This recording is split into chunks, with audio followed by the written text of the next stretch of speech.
फिलहाल तो तुम आराम फरमा रही हो, चलो जाओ, ये मेरे टीवी देखने का समय है। आहा, इसीलिए मुझे भगाया जा रहा है। सॉरी, अब तो बिल्कुल नहीं जाऊंगी। प्राची की इस बात पर दोनों सास बहू के बीच टीवी रिमोट के पीछे बच्चों जैसे छीना झपटी शुरू हो जाती है, जिसके बीच श्लोक भी काम से घर वापस आ जाता है। आज मेरी चूहे बिल्ली की जोड़ी किस बात पर झगड़ रही है? अरे तेरे बीवी मुझे टीवी नहीं देखने दे रही। अरे तुम्हारी मम्मी मुझे खाना बनाने के लिए फोर्स कर रही है। अरे वाह, ऐसे बेतुके रीजन पर तो बच्चे भी झगड़ा नहीं करते। अरे मुझे कुछ मत बोल, सब इसने ही शुरू किया है। हाँ हाँ, जैसे आप तो बहुत दूध की धूली है ना। अरे बस, दोनों चुप।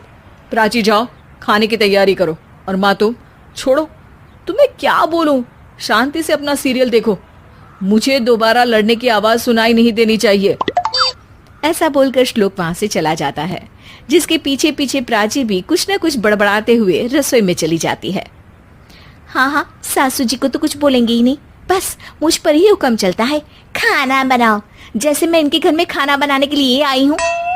इसी तरह शाम बीतती है और रात को श्लोक और प्राची की सास खाना खाकर सोने चले जाते हैं, लेकिन प्राची गुस्से में कुछ खाए बिना काम में ही लगी रहती है। इस घर में किसी को घंटा फिक्र नहीं पड़ता, मैं खाऊं या भूखी रहूं। प्राची कुछ देर के लिए रसोई से बाहर जाती है और जैसे ही वापस आती है तो वहां दूध का भरा ग्लास देखकर हैरान रह जाती है। फिक्र पूरी है, बस दिखाना नहीं है। प्राची दूध पीकर सोने चली जाती है और अगली सुबह एक बार फिर सास बहू का कार्टून नेटवर्क स्टार्ट हो जाता है।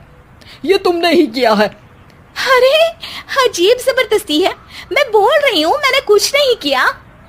दोनों ने मिलकर पूरे घर को पागल खाना बनाया हुआ है। यहाँ कोई नॉर्मल इंसान तो रह ही नहीं सकता, इसीलिए अब पड़ोसी क्या रिश्तेदार भी घर आने से कतराते हैं। और सुन बेटे, तू भी चंगा, तेरी माँ भी चंगी, तेरी बीवी भी चंगी, रिश्तेदार। हाँ जी, आपको नहीं पता क्या, गंगाधर ही शक्तिमान है, रिश्तेदार ही। हाँ हाँ, बस समझ गया। कभी जानवरों जैसे लड़ेंगी तो कभी जुगलबंदी करेंगी। भाई मैं आप दोनों के बीच में नहीं फंसना चाहता। सास बहू की इस मनमौजी जोड़ी से परेशान होकर श्लोक अपना सिर खुजलाता वहां से चला जाता है। चलो अब मैं भी कीर्तन में जा रही हूँ। इस पर जैसे ही सास कमरे में अपना पर्स लेने जाती है तो वहां नाश्ते की प्लेट रखी देख मुस्कुराने लगती है और नाश्ता करके घर से बाहर निकलते हुए कुछ पैसे टेबल पर रख जाती है, जिसके कुछ देर बाद सिलेंडर वाला घर आता है। ओ मुरी मैया, मैं सिलेंडर के बारे में तो बिल्कुल भूल ही गई थी। घर खर्च के सारे पैसे भी मम्मी के पास है और श्लोक से बोला तो उल्टा 4 बात सुनाएंगे। प्राची ये सोच ही रही होती है कि अचानक उसका चेहरा चमक उठता है और वो घर में आकर इधर उधर देखने लगती है। तभी उसकी नजर टेबल पर रखे पैसों पर पड़ती है, जिन्हें वो सिलेंडर वाले को दे देती है। ये सब श्लोक देख लेता है। अच्छा बेटे, इतना बड़ा घोटाला, सबके सामने मैं तेरी दुश्मन और पीठ पीछे तेरी मेरी यारी। इस पर श्लोक एक प्लान बनाता है और शाम को सब एक साथ बैठे होने पर बोलने लगता है। माँ, तुम दोनों की बहुत लड़ाई होती है, इसलिए मैं सोच रहा हूँ कि प्राची को उसके घर छोड़ाऊं, इससे वो भी खुश रहेगी और तुम भी। अचानक श्लोक की ये बात सुनकर सास बहू शौक से उसकी तरफ देखती हैं। अरे ऐसे कैसे घर छोड़ाओगे, मुझे कहीं नहीं जाना। अरे तुमने बोला नहीं पर मैंने सुन लिया, तुम्हें मम्मी के साथ रहना अच्छा नहीं लगता, मुझे पता है।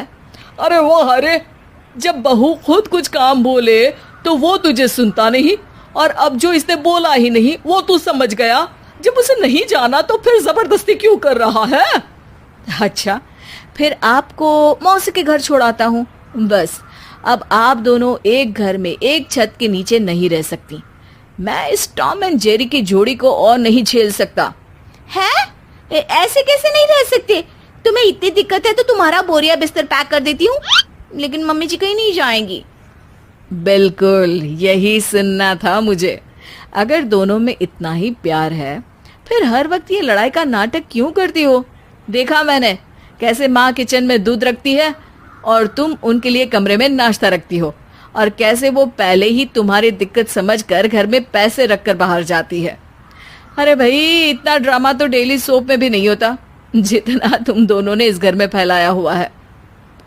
तू हमें टॉम एंड जेरी बोलता है ना, तो याद कर वो दोनों भी एक दूसरे को बाहर वालों की बुरी नजर से बचाने के लिए हमेशा सबके सामने लड़ते थे, लेकिन अकेले में दिक्कत के समय मदद भी तो करते थे।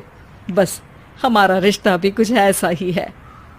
और वैसे भी अगर सास बहू में तू मैं नहीं होती तो दुनिया वालों को कहानियां कैसे मिलेंगी?